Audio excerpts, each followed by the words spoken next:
Hey everybody, welcome back to the Brand Muse interview series. I'm here with Janelle Allen, who's the founder of Zen Courses. And as you know, the Brand Muse interview series, we explore the power of brand building and design by talking to experts in the field, and Janelle is definitely an expert in the field. As I said, she's the founder of Zen Courses, and she also has an amazing podcast called Level Up Your Course podcast.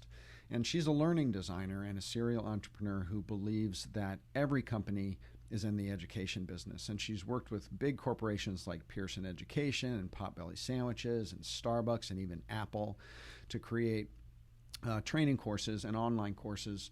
And she uses the principles of adult learning in design in those courses. And so we'll explore that design aspect a little bit I'm interested about. And in 2016, she pivoted her mission to help small teams create profitable courses that change lives. So welcome, Janelle. Thanks for having me, Philip. I'm excited to be here. So I've been intrigued, and you interviewed me recently on your podcast. Yeah. So you know a lot about me. So now we get to find out more about you. I know it's always a little nerve-wracking on the other side of the mic. So you're a learning designer. So try to explain to our viewers kind of what that means. Yeah, I get this question a lot. So learning design, or a learning designer, studies how adults learn in particular and uses that theory to create learning experiences. So it could be online courses. For me, it's online education, but it can also be e-learning for anyone who's ever done any corporate e-learning. It can be in-person education, but essentially studying how people learn, how adults learn. You can apply it to childhood education as well, but how do people learn? What's the theory practice to help people get from point A to, point B or C or D or whatever? So that's essentially what we do. And you do that in video courses? Do you do that in person in seminars? What's the kind of range of things that you get involved in? That's a great question. I mean, for me, so my trajectory has been very different from, your typical instructional designer. So, and that term instructional design, it's used interchangeably with learning designer. So for most of my time, I started out doing corporate and government. So I worked with the CDC. That was my very first job right out of grad school, actually, and created e-learning for the CDC, for those out in the field. And then transitioned to doing the corporate e-learning, like you mentioned, Potbelly Sandwich Works. And then, so to answer your question, what I do now is mostly through video-based courses, but I help a lot of people who have taught something face-to-face and they want to transition. They want to take it online so that it can be more scalable, so that they can have a digital product. So that's what I do a lot of now. But I also did college courses and all of that good stuff. Yeah. So you have a podcast, and you also do you have video courses of your own? You obviously, I guess, consult with other people on how to develop their own video courses. Yeah. What is the primary aspect of your business, or what are the verticals that you're doing your thing in? Absolutely. I do have courses of my own. So when I started Zen Courses, it was really interesting because coming from an academic background of, being a senior instructional designer for colleges and universities, I didn't quite know how to create courses for business owners. And I created courses. I created a couple of video courses, and then I had to learn, okay, the process of marketing and selling in this whole other world, and then motivation that wasn't in the academic environment. So now I have a couple of things. I have courses. I have a group program in particular for people. It's more for solo business owners, service-based business owners who have a proven process and they want to create a course. They want to turn that process into an online course. And then I still do consulting with more so small teams. So people who are running a 6-7 figure business, and they've just gotten to a point where they've created courses before, but they need help in-house, either making their courses get better learning results, or they're having some marketing issues. So those are the two main segments that I have. And then I would say the third segment in my audience are people who are just kind of kicking the can a little bit, and they're struggling with building an audience. They don't have an email list. And so I've really started to geek out on email marketing and helping them get to a point where they have an audience and they have an email list that they can sell to. So let's back up in your history a little bit. And a lot of my viewers are younger in their careers and either just coming out of school or early in their careers. And some of them are also trying to kind of find out who they are, what is their motivation, what drives them, what their passion is, how they can apply that in the world. And you have such kind of a unique skill set in terms of how you've come into your career. What was the kind of process that led you into that? Like coming out of school, how do you become a learning designer? Yeah, that's a good question. It's making me think back. I am a terrible employee. So I should say that first and foremost. I've always been. And I've just always wanted to do things my own way. And so how did I get to this place? When I finished undergrad, so I studied creative writing. And I'm a writer, honestly, but as far as identity wise, I'm a writer. So I studied creative writing, and then I graduated and I was working, I was doing some work, retail and other things. I had a couple jobs and trying to figure out what should I do with my life. And somehow at the same time, I was teaching myself how to code, and I was, working with Photoshop and InDesign and getting into, creativity in a different way. And somehow I stumbled upon instructional design, and it was an interesting time because originally I tried to get to it through technical writing, writing instructional manuals and things of that. Thank God that didn't work out. I would have been bored to tears. Yeah. But I found through technical writing, I found out about this field that was still pretty new at the time called instructional design. And I applied for a graduate program. And then I promptly forgot about it. Life happened. I'm, juggling responsibilities. Now I'm an adult and I have to pay bills and I'm doing all this. And then I ended up going into management. So I was managing a health store. And then I got this acceptance letter. And I was like, oh, yeah, there was this thing I applied for. But it was perfect because in the meantime, I had always been given opportunities to train. So training is something that I always was either singled out, hey, you're good at training people. And then that combined with my interest in technology as well as writing. And so it just fit. When I learned about instructional design, it felt like I could put all of those things together and it fit. So that's how I got into it. And it was a great way for me, like I said, to bring everything that I was doing, individually into one field. That's really interesting because I just did a video on whether you consider yourself a multi-creative. And a lot of creative people have multi kind of creative pursuits or interests or things that they do. And some of them, and I found out I really hit a nerve with this question, is a lot of people struggle with what to prioritize, what to put their energy into, if they need to kind of subset something as more of a hobby and keep it off to the side.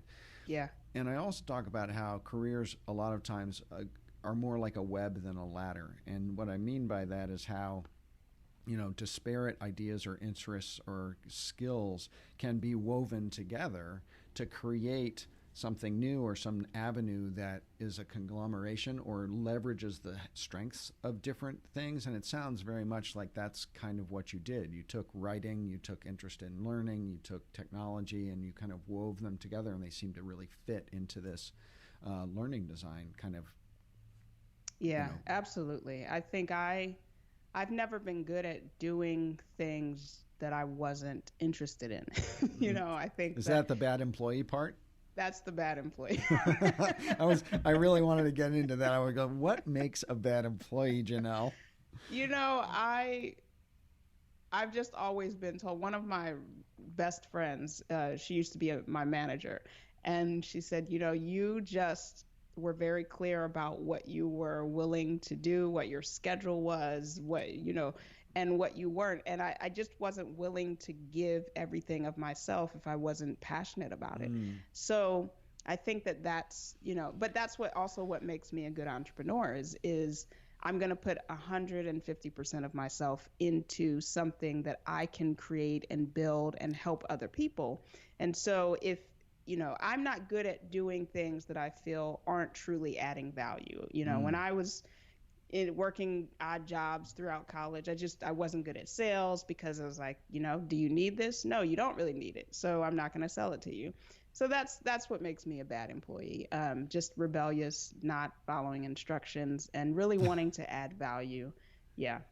Yeah, that's part of the job description of an entrepreneur, I think, definitely. um, so let's talk about building your brand a little bit. hmm So you started off in corporate, which I can identify with. I did as well. And, we all take a lot and learn a lot in that kind of environment. And then we find ways to apply it to build our own brands because we've been building other people's brands, Yeah. essentially. So can you talk a little bit about how when you went independent, what were the building blocks that you had to put together, and what was kind of the sequence of that as you built your brand presence? Yeah. So I went independent. I was working with Pearson Education, and they went through a period where they were restructuring. I think we all know what that means, right? So I saw the And if writing you on the don't, you wall. should learn because you'll find out. Say to our viewers. You will find out one way or the other. So I went out on my own, and they became my biggest client. Before I even left, they said, "Okay, we're going to have this work for you as soon as you transition."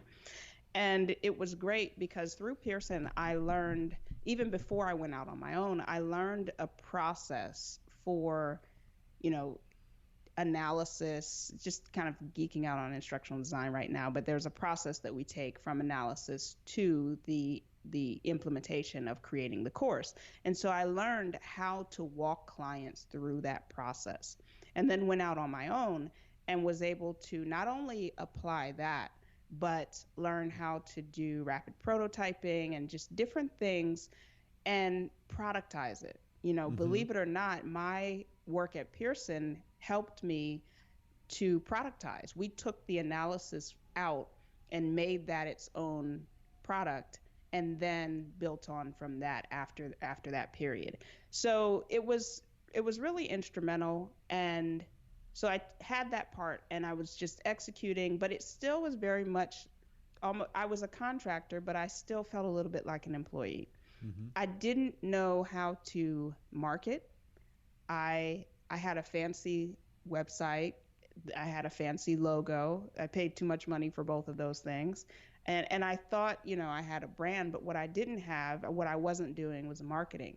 And so I learned how to serve clients. I learned how to productize. I learned how to manage a team, but I wasn't doing those other things that truly make you an entrepreneur. So that was probably the next phase after I ended up losing Pearson as a client. It was very traumatic, but very Mm. educational. And that next phase of learning for me was, okay, now I have to learn what it means to build an audience. What does it mean to build a brand, which I still think I don't know what I'm doing when it comes to building a brand. But what does it mean to cultivate something that you have built instead of getting, just taking orders, basically going from order taking to creating your own thing? So those have been the two big buckets, and that place is, I'm still learning a ton. And now I feel like I've talked a lot, and I don't know if I answered your question. No, no, I think you did. And I'll poke at it a little bit. So Yeah. you developed a brand identity, so visual identity. You developed a website. You hmm started to talk about the platforms that you're on. So you have a podcast. How else do you Yeah. go out into the world? Where do you show up? I show up definitely on my podcast. I also I have my website and email list. And I also have a Facebook group, and those are kind of the three main ways that I show up for my audience. A YouTube channel is coming. We talked about that last time, so that's probably going to be that, and my podcast are going to be the main channels where I show up. So how did you build your email list? When I started, I built my email list through the podcast has been the main driver. Okay. And then the other thing that I did early on is I did a lot of joint webinars. So just collaborating with people on topics that I knew my audience was interested in. There was a mutual interest in, for my audience and for my co host audience. And that was a huge driver. One thing I've done in the past that I haven't done a lot lately has been guest posting. So, writing articles for other people. And what I'm doing now is a lot of this, being a guest on other people's podcasts and, video shows and that type of thing. So those have been some great ways to get that top of funnel traffic. And podcasts, and your writing as well, guest posting, do you blog on your own? Do you publish on LinkedIn? What other kind of content pieces do you put out? I do blog on my own, and Twitter is really my if we're talking about social media, Twitter is my social media platform of choice. Okay. I haven't been, it's funny, I've probably had about 5 different people say LinkedIn is a great resource, but I haven't used it. It always feels like there's so many different social media channels to be on. And I find that for me, one of the reasons I call the company Zen Courses is because I want to simplify things. There's so much information. And I found that for me, it's easier for me to focus on 1 or 2 things instead of trying to figure out how to be everywhere. So I haven't done LinkedIn. I do publish content, and I have my podcast, and then I share it on Twitter and Facebook, as well as with my email list. And I think that's very smart, Janelle. I mean, I also proselytize about that a lot too. A lot of people try to be too many places, and they show up very shallow across a broad range rather than deep in just a few. And yeah, I feel very strongly that people should choose 2 or 3 maximum, social platforms and show up really well on them. It's interesting that you have chosen Twitter. I did the Twitter thing for a while and was promoting a lot of my YouTube videos on Twitter, and found that as I promoted them, I was getting a lot of likes, I was getting a lot of shares, but when I looked at my analytics, I wasn't getting traffic going from Twitter to YouTube, which was the whole point, right? And so I was actually really frustrated by Twitter and found out that I was putting a tremendous amount of effort into promoting myself on Twitter, but I wasn't getting real traffic from it. And I felt and learned that it was kind of like an echo chamber. I was talking to a whole lot of other marketing people who were sharing my content and liking it, but I wasn't talking to the clients or that. And so I moved off of Twitter and onto LinkedIn. I'm a big proponent of LinkedIn. But how is Twitter working for you? How do you use Twitter? Well, before I get into that, I will say one thing that I've learned this year is you have to know where your audience is hanging out, where your target audience is hanging out. And so for me, I realized that a lot of people are attracted to themselves, right? So a lot of people that resonate with me, I love Twitter. A lot of my people are on Twitter. So I think that's one of the reasons why it works better for me. For example, Facebook, I'm not a huge Facebook fan. I have, I'm on there, but I'm not super active. And I find that I get more traffic from Twitter than I do Facebook when I look at my analytics. But you're right, it can be transient. It's social, so people are just in and out. But the way that I use Twitter is I do use it to promote content. I basically do three different things. So I share podcasts, new episodes and old, articles, and then I really try to share content from other people, especially past guests on the podcast. I found that I've been getting better results using Twitter to share and connect with other people instead of just promoting all the time. I did that when I started out with Zen Courses, and it started to feel like an echo chamber. It's really about connecting. So I think using it as a tool to connect and sharing things that other people have done that your audience would benefit from it's changed the game. It feels different now, and I'm connecting with more people on a human level. So that's how I use Twitter, the 3 things that I do. So let's talk a little bit about the Facebook part of it. You're using Facebook as a platform for a group, a community. Is that so? Why Facebook as opposed to like another independent, community platform like Kajabi or Thinkific or? Yeah. I use Thinkific. So Thinkific and Kajabi are for delivering course content. So all of my courses are in Thinkific. And but I have a free Facebook group, and this is something I launched last year. It's called Online Course Central because I wanted to have a place for I wanted to have community. I realized last year that that's the X factor when it comes to learning. And also from a business standpoint, when it comes to nurturing your audience, your email list is fantastic, but it's something about having people come together in a group and giving them an opportunity to engage with you as a person. And that's why I launched the Facebook group. So that's what I do in Facebook. But the question that I've battled with, this is great because like I said, I'm not a huge fan of Facebook. So I've battled with, should I? Because there's some people in my audience who, frankly, aren't on Facebook. They don't agree with Facebook's Right. policies and all of that. So I've been battling with that. And one of the things I think I'm going to do is to start a paid community that people can join. And if they're not on Facebook or not, but also get some additional value. Because yeah, you do have people who just simply aren't there. So I struggle with whether Facebook is the right place to be. There's people who join, every week, but it still feels a bit off for me.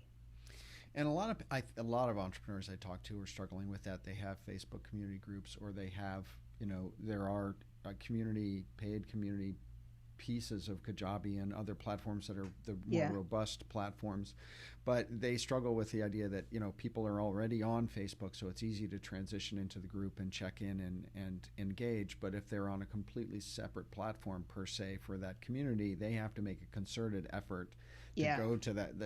The member has to make a concerted effort to go to that platform to show up, and making that jump sometimes is hard. And so they want to make it easy for them to kind of like pop into the group, and so they go Facebook.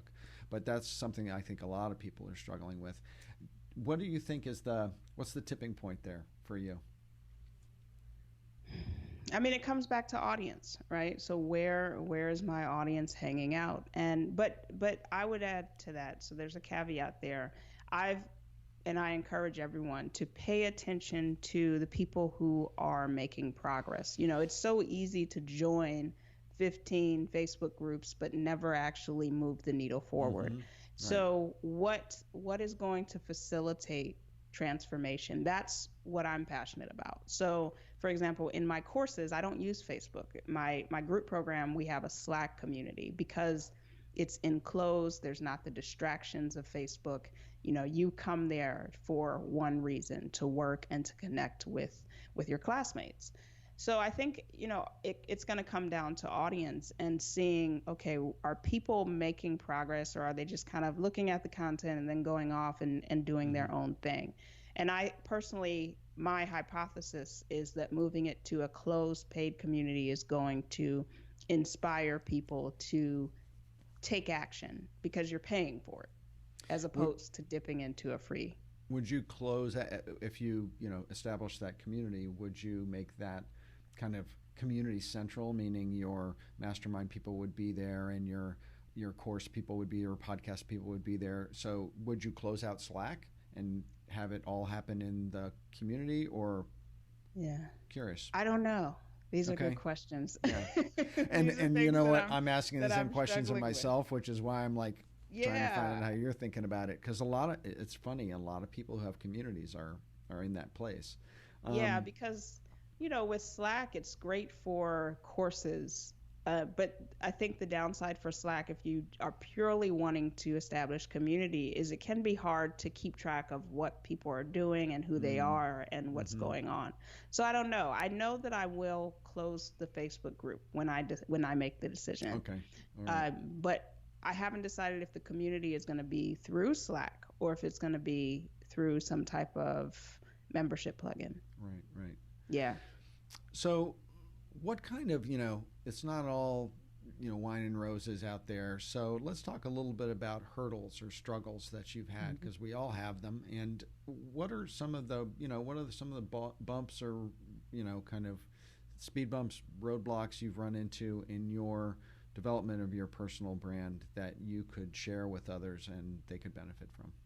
Yeah, so I would say when I started out, the biggest roadblock I had was just learning how to sell, how to Mm, and not so much selling services. I feel like I've always been better at selling services. It feels more natural to me, but learning how to sell products was a huge learning curve that I wasn't expecting because it's mm, different. You know, when someone opts in to learn from you, you have to know how to nurture and then build that trust and pitch.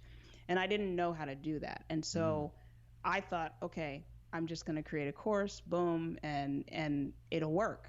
And it didn't. And so I was kind mm. of stuck in this cycle of doing a lot of services to make revenue, to bring revenue in. So that was the first hurdle that I had to learn. And it was good How did you because learn that? How did you do that? trial and error. I just a lot of studying, seeing what other people were doing that worked, but also realizing again, geeking out on email marketing in particular of how to build trust with people before you pitch them. And I Mm-hmm. think the other thing I learned was I started to survey my audience more and listen to what it was that they wanted. All of that, all of that process of educating myself helped me to learn not only how to sell, but how to help people get where they wanted to be. And ultimately, that's what sales is about, right? So, Mm-hmm. so learning that was helpful not only for me, but then I had a process, right? So I'm still working with clients, and then I developed this proven process, which then became my group program.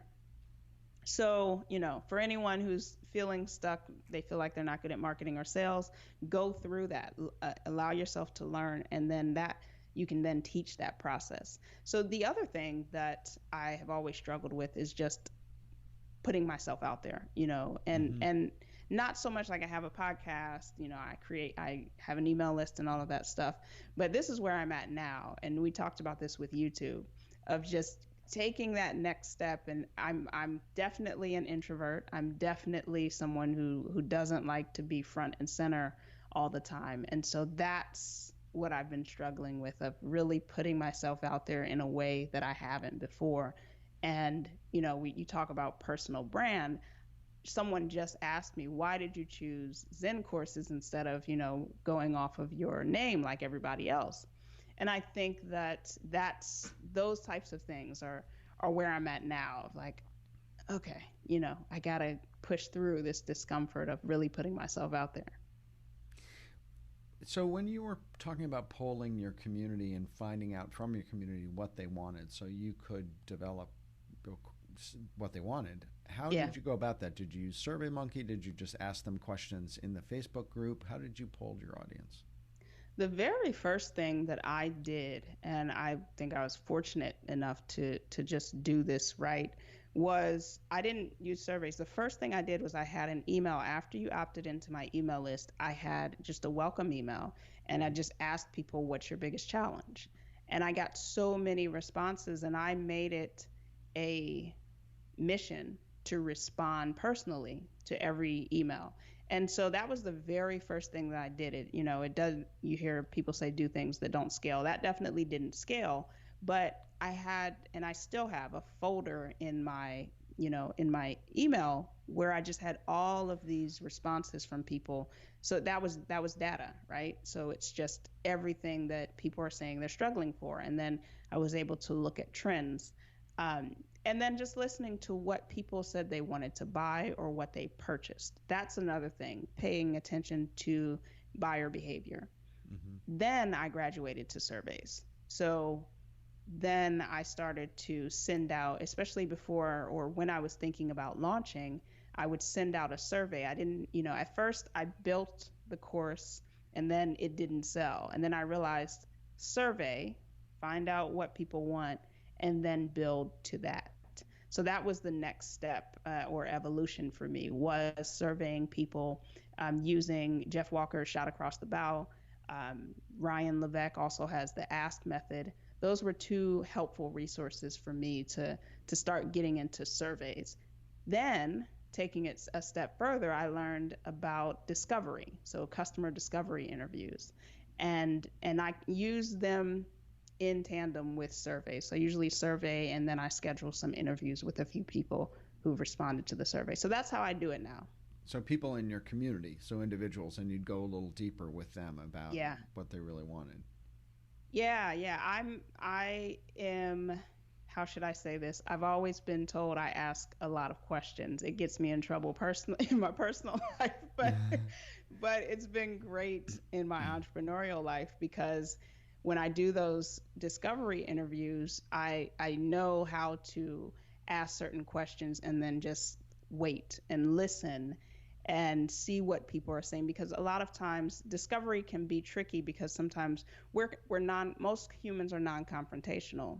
So people are going to say, yeah, that's a great idea. So you got to keep probing a little bit to really get to what it is, what's their pain, what have they done about it, what have they bought, why haven't they taken action, what's holding them back, and just getting deep. So yeah, that's what I do now.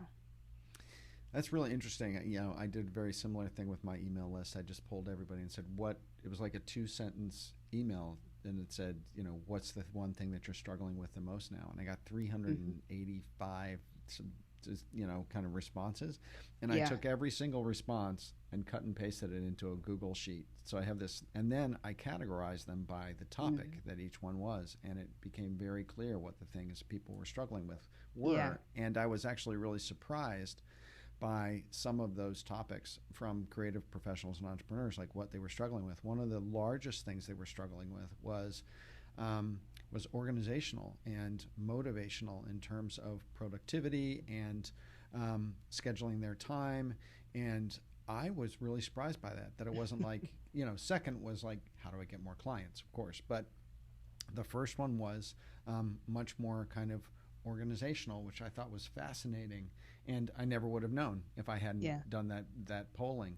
I also love what you said about, going deeper. And I haven't heard anyone really articulate it in that way about going deeper and having those discovery interviews. I've done a lot of consumer research in my branding agency work, and that is where you find out the deeper, motivations around anything, purchase behavior, interaction with a brand. And knowing how to ask those questions to poke through and get beyond the yes, nod, I agree with you kind of thing, and get to the deeper motivations is a real art.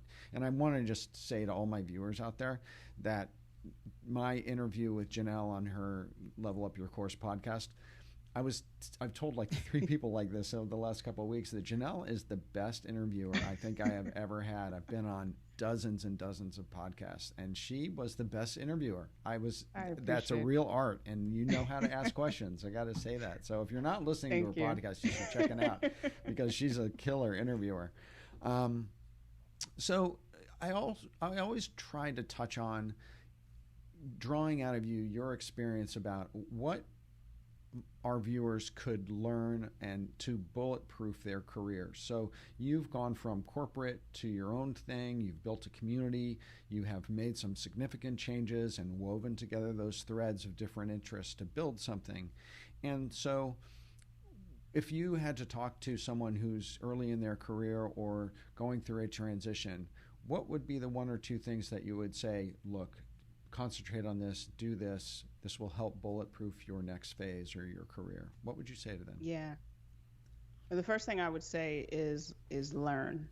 Always have the perspective. From the learning designer, that's big surprise. Just be always learning. And we talked about this when I interviewed you.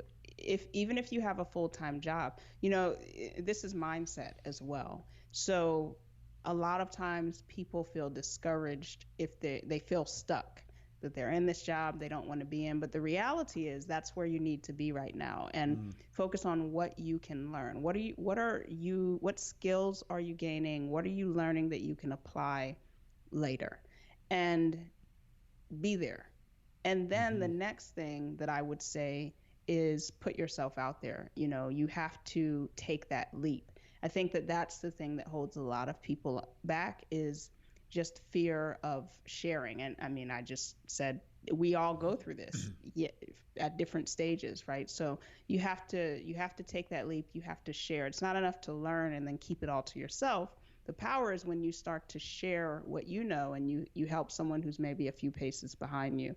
So framing it that way, a lot of times people think that everything has to be perfect before they start to share or start their business. And it's like, no, you just have to be a few steps ahead and share and help someone else. And then the third thing I would say is just doing the work. There's no quick fixes to any of this. That you have to be in love with doing the work. So I think those things, learning, sharing, and doing the work, they translate. And if you're doing that, you will be able to get unstuck. But you have to be willing to do those things. To do the sharing in today's world and social and, Twitter and YouTube and Instagram, and to become a teacher or to share with others where you are, you have to be okay with exposing yourself to an extent. Yeah. And so as an introvert, and I'm one as well, it was a big hurdle to get over, coming from corporate, having a history and a title and all that sort of stuff, to put myself out there on YouTube. It was a much bigger hurdle than I ever expected emotionally. And so how have you dealt with that in terms of, as an introvert, kind of like going public and putting your face out there? Yeah.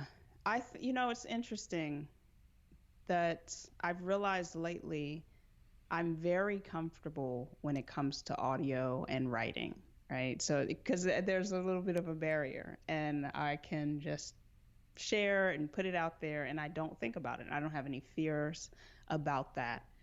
So I think to answer that question, I have to think about what it is that I do have resistance with, and that's video, as we talked about. Yeah. And I think it just comes down to practice. It just comes out down to doing it. That's one of the things that I try to challenge myself of, make it happen. Just do it. It's going to be bad the first few times, and then keep doing it. That's how I get through anything. I just take that first step, and I know that first step might be wobbly. I might fall, but get back up. I'm going to get back up, and I'm going to take another step. That's the only way through. The path is the way, as they say, right? Yeah, I love that. That's a great quote. Which leads me to the one question that I always ask everybody when we are tying up the interview, and that is, do you have a personal manifesto that you try to, or a mantra that you try to live your personal professional life by? I've never been asked this question.